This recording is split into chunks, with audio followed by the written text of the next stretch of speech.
fait déjà depuis plusieurs années sur le fait qu'on alertait sur la baisse régulière de candidats, que la rémunération des enseignants était extrêmement faible. On a quand même connu 5 années d'une gouvernance ministérielle qui a laissé les collègues vraiment épuisés et dans une relation très tendue avec leur employeur.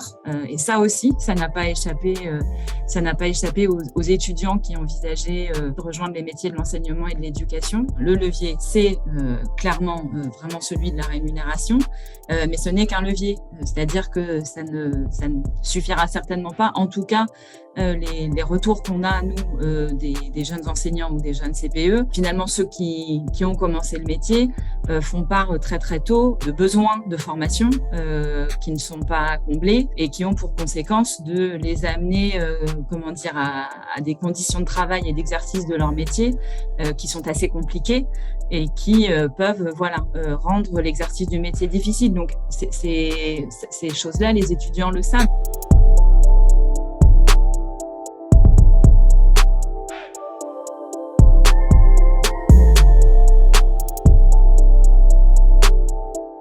Première option qui est celle qui a été choisie par le ministère, enfin une des options en tout cas, c'est celle de recruter des contractuels, ce qui se fait depuis fort longtemps dans l'éducation nationale, c'est pas une nouveauté. Et une autre solution à laquelle nous aimerions bien que le ministère songe de manière très sérieuse, en tout cas qu'il l'applique, c'est de recruter les candidats qui sont sur les listes complémentaires des concours. Alors pas de tous les concours, certes, notamment dans le second degré, il y a assez peu de listes complémentaires, mais dans le premier degré, on a encore beaucoup de candidats qui sont sur les listes complémentaires. Et pour nous, il y a tout intérêt à recruter ces lauréats.